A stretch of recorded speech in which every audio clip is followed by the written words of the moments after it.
It's Saturday night, August 23rd, and the Budweiser Racing Series at Wall Stadium keeps rolling through the summer. Hi everyone, I'm Jeff Gravatt. Thanks for tuning in to TV 34's Let's Go Racing.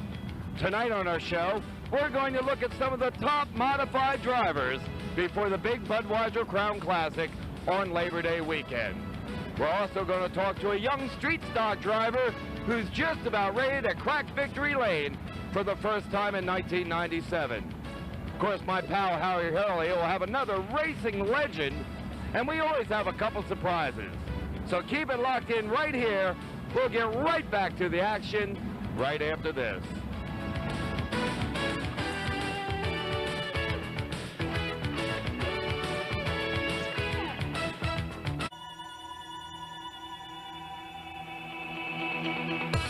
One of the most popular drivers in the street stock division at Wall Stadium every Saturday night is Tommy Farrell.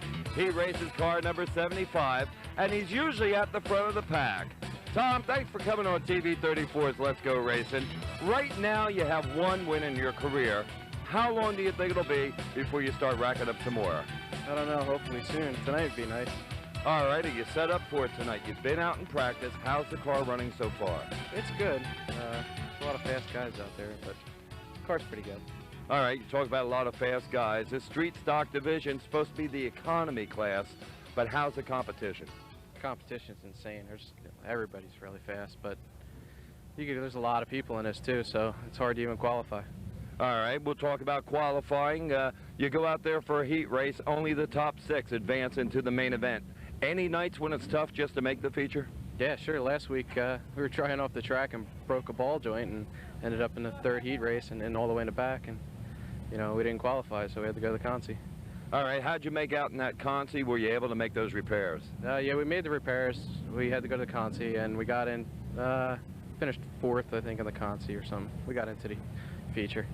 So that puts you about 22 cars behind the front row starters. How tough is it to work from way back there all the way to the front? It was real tough last Saturday night. There's a bunch of wrecks, and I ended up in one of the last ones, and unfortunately, they told us we blew the radiator or something, but brought it in and everything was fine with it, so that's how things go. All right, that's racing luck. You mentioned a lot of repairs on the car last week. You have to depend on your crew for that. Tell us about those guys. Are they up to this work every week? Yeah, most of the time anyway. My dad helps me just about every night. It's me, my dad, my friend Brian, my brother-in-law Rick, Eric and Jay. Everybody works on the car. All right, a lot of work on the car at the track. How about at home? How much time do you put in on the car every week to get it ready for Saturday night racing? We work 3 nights a week, every week on the car. That's a normal week when we don't tear it up. And, we work 5 hours a night, 3 days a week. Could you do it all by yourself? There's a lot of work involved. Do you need these guys, or could you get it done by yourself? You definitely can't do it by yourself. You definitely need a crew. And, you need a lot of experience, too, so. All right. How about car number 75? Tell us about that. What type of car? Who built it for racing? Who builds your motors? It's an 80 Malibu. We drove it in as a street car, drove it right in, and the whole team got together and we built the entire car this winter, every nut and bolt on the entire thing, except for the motor. John Ruggiero, who races Pro Stocks, he built my motor for me. All right, how's the car performing this year? Up to your expectations, both handling and motor-wise? It's hard setting a new car up. I've always had other cars that were already set up and been raced, but it's getting there. Tonight's probably the closest night it's been. All right, Tommy Farrell, let's go way, way back. How did you ever get involved in racing? What do you remember about the first time you ever came to Wall Stadium? Thought we were going to come out here and whoop everybody, but it didn't happen like that. We came out here with a big car with a junk motor and stock springs, and it's far from that now. All right, how about before that? How'd you get introduced to auto racing? Were you a fan? Did you just show up one night? How did you get into it? My dad used to come out here and bring me out here, and I just got interested in it. And then one night came out here, all my buddies, and we just decided to build a car, and we did it. Are you glad you made the move? It's a lot of dedication, a lot of money, a lot of time, a lot of work. Are you glad you're racing now? Definitely. I see a lot of my friends that I graduated with, they're on all sorts of trouble now. This keeps me busy. Like my dad said, he knows where I am every Saturday night, so. But yeah, it's definitely worth it. All right, you know, during our conversation here, you keep on talking about your dad. It seems like family is important to you. Family is important to your auto racing, it appears. Is it important? If so, why? Well, Dad pays for the whole thing, and Dad works on it every night with me, and yeah, it's real important. You know, my mom and everybody's here supporting us every week in the stands. My dad comes in the pits this year, and yeah, it's very important. It wouldn't happen without him. How about sponsorship on that Street Stock 75? How are you set up? Who are your backers? My father's the major backer of it. You know, the company, it's the Thomas Farrell Landscape Supply, and he's the major backer. We got a couple of small ones, Jim Curley, Pontiac GMC, Mulaney Insurance, he helps us, and Health and Hand Chiropractic, he helps us out too. We know the money's important. How about their enthusiasm? Do they cheer for you? Are they interested in your racing? Does that help you? My dad is, yeah. The other ones really aren't into racing much, so that's how it goes. Tommy, I know you'd love to be racing full-time, but you're not right now. You have to earn a living. What do you do as a job? How does it work with your auto racing? I'm a foreman for my father. I run machinery, I drive a truck, do whatever is necessary. Yeah, it gets in the way a lot of racing. Wish I could do it constantly, but you can't. All right, here's my last question. You think tonight could be your night? You'll probably start towards the back of the pack. It's main event time, 20 laps to take that lead and grab that win. What's your strategy when you drive out on the speedway? Stay out of wrecks, first off. Then just try and pass everybody I can. Hopefully the car will stay with me. Well, he seems to have a plan, and he's raced the victory lane before. Tommy Farrell in the Street Stock 75. Watch for him to race to another Wall Stadium win before the season ends in the middle of October. This Saturday night at Wall Stadium at 7 p.m., the Budweiser Racing Series Modifieds compete in the annual 70-lap Budweiser Crown Classic. The race is pivotal towards the driving title for 1997. Going into the event, Freehold's Eddie Bone is the point leader with 918 points and 4 main event wins. Defending Budweiser Racing Series champion, Dave Michael in car 60 also has 4 wins and 872 points. Third in the point race is Robert Schlettweg. He won last Saturday night and has 836 points. Rookie sensation Jim Willis rides fourth in the point race. He has 1 main event win and 764 points. Rounding out the top 5 in the modified division is Robert Sutphin with 746 points. When all of the initial scrambling was done in the Pronto Auto Parts main event for the Truck Series, Ron Lane in the 94 was the leader of the contest. Lane held the top spot through the first half of the race, while 9-time winner Tag Neal in the 19 moved into contention. Neal was soon giving Lane all he could handle in a battle for the lead until the two made contact and Lane spun from the top spot. Neal also faltered here, and that handed the lead to rookie Stanley Skank in the 7th. Tag Neal chased Skank all the way to the finish line, but then found out that he had been placed in 6th spot because officials felt that he had purposely contributed to Lane's spin. That moved Bart Skank in the 6 up to 2nd, while Matt Martin in the 28 was 3rd. Dwayne Carman in the 00 finished 4th, and Ronnie Lane in the 94 rounded out the top 5. Stanley Skank, your rookie year in the truck division, 4 wins. Did you think it would be this good when you got started? Well, I didn't really expect to win this many, and tonight I was extremely happy with this win due to the fact I started all the way from 7th and came in 1st. It was a real nice feeling. All right, tell us how you got to the front. A lot of trouble there in the beginning. How'd you get by it all? Well, there was a couple tangle-ups in front of me, and I weaved my way through, and I got up there and brought it right on through. All right, sponsors have to be happy. 4 wins. Tell us about them. Yeah, I'd like to thank Hemlock Hill Farm, Colt Snack, Bill's Auto Repair, Swimming River Road, Colt Snack.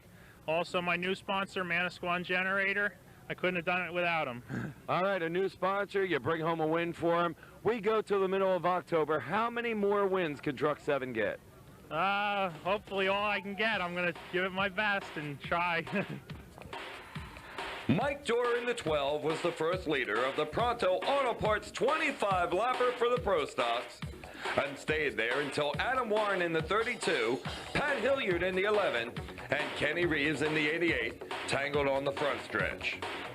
When action resumed, Jim Vogt rocketed his 63 to the front and immediately stretched a big lead. The next caution then waved with 10 laps in the books when Jim McLaughlin in the 00 blew his motor on the front stretch.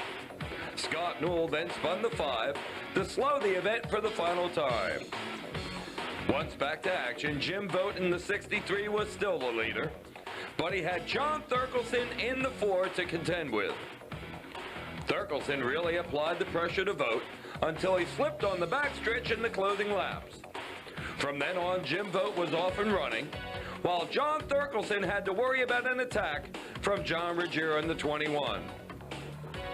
Ruggiero's luck also went sour in the closing laps as his 21 started to slip and was passed for third by Ray Gastello in the 69, exiting the final turn. George Andretta in the 29 finished out the top 5. Jim Vogt, you've been at the front of the pack a lot this year, finally getting the victory lane. Tell us how you feel right now. I feel very lucky. All right, how'd you do it? A tough race out there. How'd you get to the front and how'd you keep it? Well, once I got out front, I just never looked back. I tilted my mirror up and I just kept my foot to the floor. All right, did you notice they were battling behind you? Did that work in your favor tonight? I really don't know because I wasn't looking back there. I was concerned with the 4 car because he's been quite fast. But like I say, I tilted my mirror up and I never looked back. All right, your sponsors have to be happy. A lot of happy people in your camp. Tell us about those people that back you. Well, I'd like to thank Greg Capalco at RKE in Belmar Athletic, and I'd like to thank Gleason's Tavern, Belmar, Ruggiero Competition for all the horsepower he gave me, and my wife, my mother, and my father, all the people that helped me. Garage Door Express, everybody, Computer Software Concepts in the Seaview Square, Bobby Dixon, and I'd like to thank Wall State and be able to race on a good track like this. All right, your first win of the year, you broke in the ice, your car's quick. How many more can you get this year? Well, I hope a lot more, with good Lord willing, and we just keep getting the car better and better every week, so hopefully this will be the icebreaker. Larry Reed in the 22 and Ronnie Mullen in the 73 wrestled for the lead at the start of the Pronto Auto Parts 30-lapper for the Budweiser Racing Series Modifieds before Reed took sole possession of the lead on the second lap. The action continued until lap 7 when John Camber in the 12 and the returning Brian Sisko in the 30 tangled in the second turn.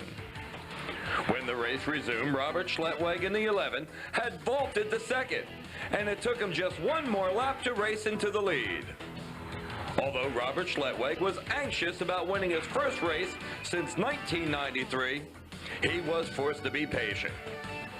First, Mark Rogers in the 44 spun in the first turn with a flat tire, before Robert Sutphin in the 50 and John Manis in the 97 spun on the front stretch.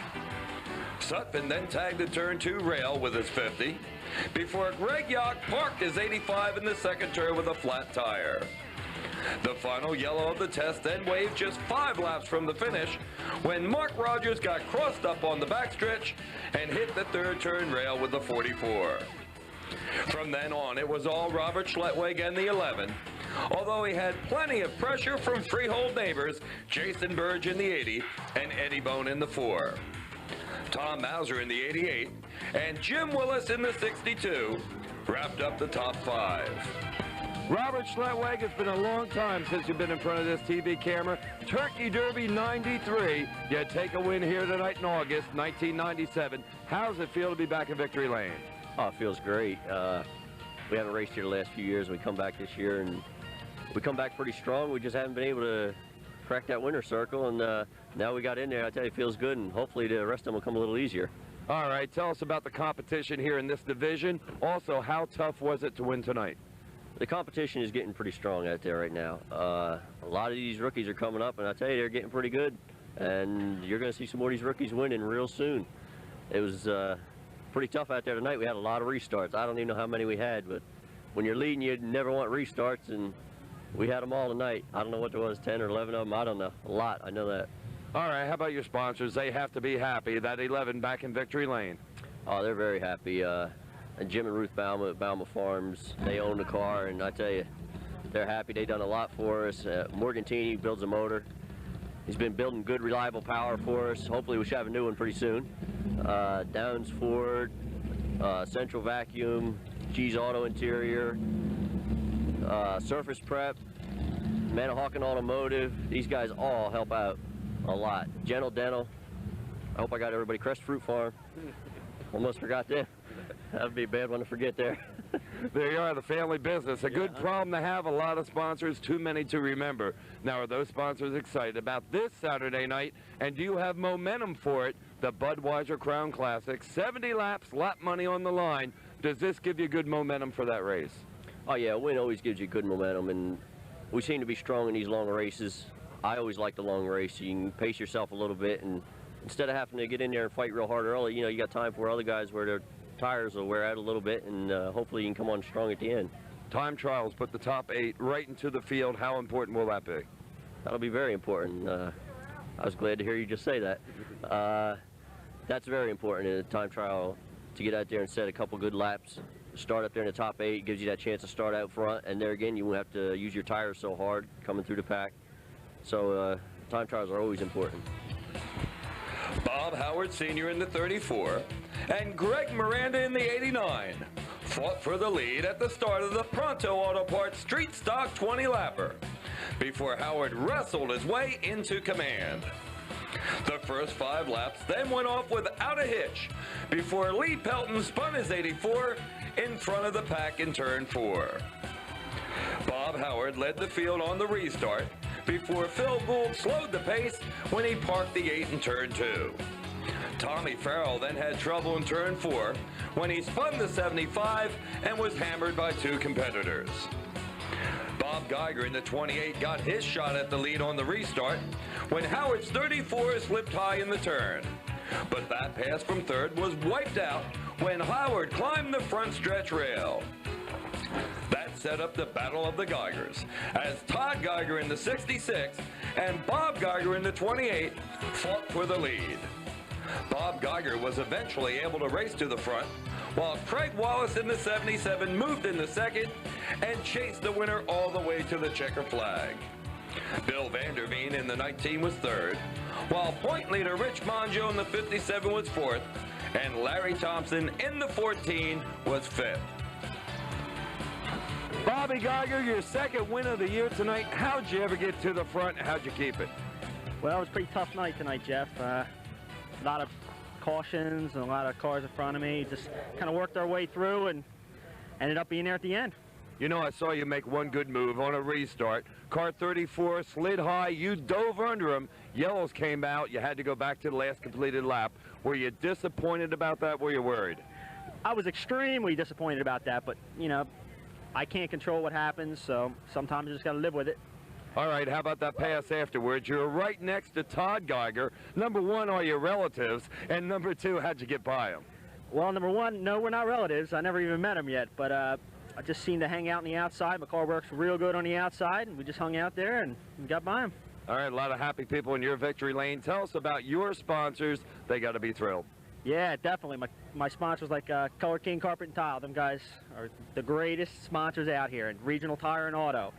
And of course, my dad, my mom, without them, you know, this wouldn't be all possible. And my crew chief, Herbie, man, I thank them all. They did a great job. All right, you're in the top 5 in points. Heading in towards the end of the season, how many more wins can you get? What are you looking for? I was definitely shooting for 2 wins this year, but we're trying to get a hold of 3rd in points. Larry Thompson's ahead of us now, and Larry's real fast, good driver, so we're just trying to catch up with Larry. Over 50 banners showed up for banner night on Saturday night, and there was 3 big winners.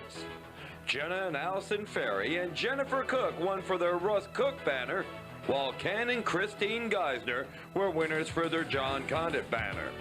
Stephanie Jakowski also won for an Eddie Bone banner. Well, the stage is set for this Saturday night's Budweiser Crown Classic. 70 laps for the modifieds, 50 laps for the street stocks and the pro stocks. The truck series will also go the extra distance. We'll have all the highlights next week on TV 34's Let's Go Racing.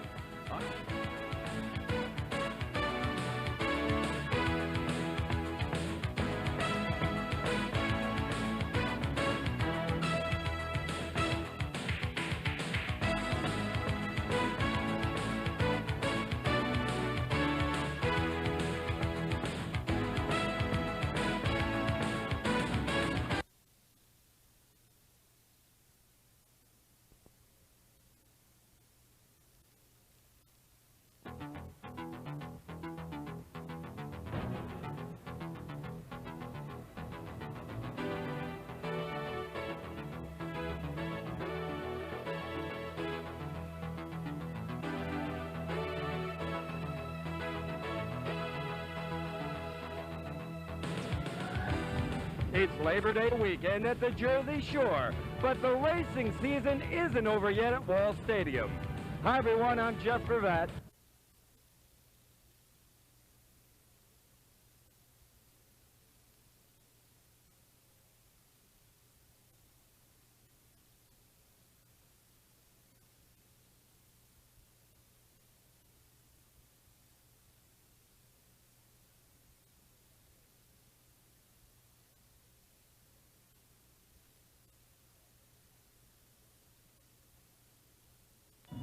You know, pro stock driver George Andretta is pretty famous around Wall Stadium. Sure, he's fast in car 29, but he's also well known for his support of auto racing at the Jersey Shore Oval. George Andretta, we could probably cover the whole half-hour show with your story. Let's go way, way back. How'd you ever get involved with auto racing? So back a while ago, about 5 years ago, we started sponsoring Jeff Loesch, and watching Jeff throughout the years. Moved on up from there. We started sponsoring more cars at the track. Each year we sponsored more. The last previous 2 years we spent with Ken Woolley. Had a great 2-year, 19-win seasons, and that was just great. All right, number one, you talk about we. What's we? What is your business? We have Pete and Elda's Bar, Carmen's Pizzeria. Just been at the races, loving it, and sponsoring the guys, you know, trying to help them keep them running and keep the racing going. All right, for all those prospective advertisers out there, tell us where your business is and what good has auto racing done for your business? We're on Highway 35 in Neptune City. What we did is we picked up a lot of new customers before the races, during the week, after the races. We got a lot of the drivers are in, a lot of the crews come in. We pick up a lot of customers coming in after the races, you know, seeing the drivers, and it just worked out really well for us. All right, if you were advising an auto racing advertiser, would you tell them that along with advertising at the racetrack, they have to have a good product to keep the people coming in? Yes, as long as you got a good product, you can keep the people coming back, and advertising at the track definitely plants a seed right in their mind. So then after that, it's up to it, and it's up to you to keep them coming back from that point on. Well, I'll tell you what, I know you have a good business, and I know you got involved with it to advertise your business, but there's got to be more to it. You're on a lot of different cars at the racetrack. I know whenever the racetrack gets a hold of you for a lap sponsorship, of course your Turkey Derby qualifiers, you're always right there to support the racers. Why do you do it? I always loved it, racing, sport of racing. We used to drag race years and years ago, and never thought we'd go round and round of racing. And come to the track, started watching Ken Woolley in the old modified days, and sort of liked it a little bit, but really when we got involved with Loesch, you know, 5 years ago was when we really started liking it, and you know, decided it's a lot of fun. I'm out here with my son, Christopher. You know, it's every week. We're here for the last few years. We've been here every week, week in, week out, and loving it all. All right, you were a sponsor, then you became a car owner with Ken Woolley Jr. How'd you get involved as a car owner? How did you like that aspect of the sport? It was always fun with Jeff. It never seemed like you never had enough control over what you really wanted to do. We had bought a car from Vinnie Maroney, which was Ken Woolley's original car. Myself and Jack from Bernanke's from Jam Racing Engines, we were supposed to play with the car, and whoever got better at it first was supposed to go racing. However, Kenny wasn't running for DePonte anymore, and he was open to run, so we took advantage of that and had a great 2 years with him. All right, now we move up to this year. You've debuted in the Pro Stock division. You're turning a lot of heads, a lot of top finishes. How do you like the racing end of the business? I love it. I think it's really great. I always wonder what's it like when you go out there, when you're running, when you're avoiding stuff, waving to the fans, and just running and looking for that first win. We're trying. All right, now you're a talented driver, obviously. A lot of people in the stands are saying that. Did you know you had the talent before you strapped into a race car? No, it was just something I wondered. Usually if I put my mind to something, I'm usually good at it. And in the beginning of the season, it gets a little funny because, you know, you wonder at times, but my crew's been great. My crew, my son, 100% support with those guys. So that's really given me the drive. And the other guys in our class that are super guys, fast guys, they're giving me the drive to go. I want to go faster than them. And that's what I'm set out to try and do. George, that white 29 is obviously fast, looks like a good car. Who built the motor, who built the chassis, and are you happy with it? Yes, it's a Dillon chassis built by Scott Carr. Jimmy McMillan from Bill Sorelli Racing Engines, he built the motor. And the motor runs great. The car is great every week.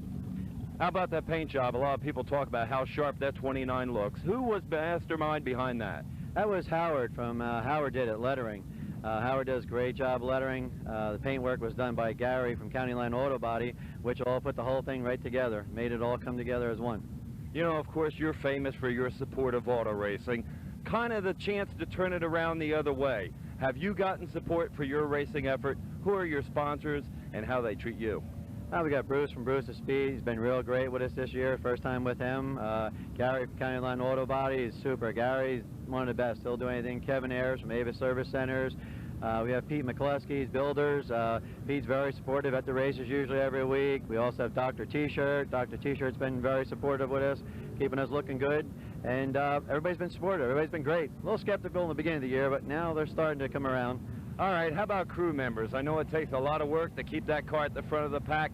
How are you set for crew members? Who are they? Do they do a good job for you? Yep, crew members are my crew. I think they're great. I mean, they're great. They give me a great car every week, even for learning. They're getting a lot happier now that we're learning, but we got Jimmy, Chris, Dave, Tommy, Sean's a new member, my son Christopher, who's there, and the guys put in a lot of hours every week, week in and week out.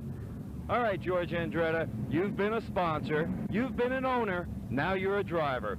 Which one is the most fun? Oh, definitely being a driver. Owner-driver. I like that part, and I like to continue driving. I'm having a great time with it. All right, time for the main event. You've qualified into the field. You're going to race for victory. What's your strategy out on that track for 50 laps tonight in the Budweiser Crown Classic? What are your plans to race to the front? 50 laps is a long way. It's double our usual weekly race. Give the race a chance to get moving, sort things out a little bit, and then try from there. As soon as we get them sorted out, move, and hopefully get to the front and finish in the front. Well, George, it could happen tonight. There's no doubt in my mind it's going to happen soon. You got to tell me, what are you going to do, where are you going to go to celebrate that first main event victory at Wall Stadium? Oh, beating Elders. We'll be there. It'll be one party. Everybody's waiting for it, so we're waiting to do it. Well, the Budweiser Racing Series Modifieds are in the spotlight tonight in the 70-lap Budweiser Crown Classic. They'll all be chasing this man, point leader Eddie Bone in the Black 4.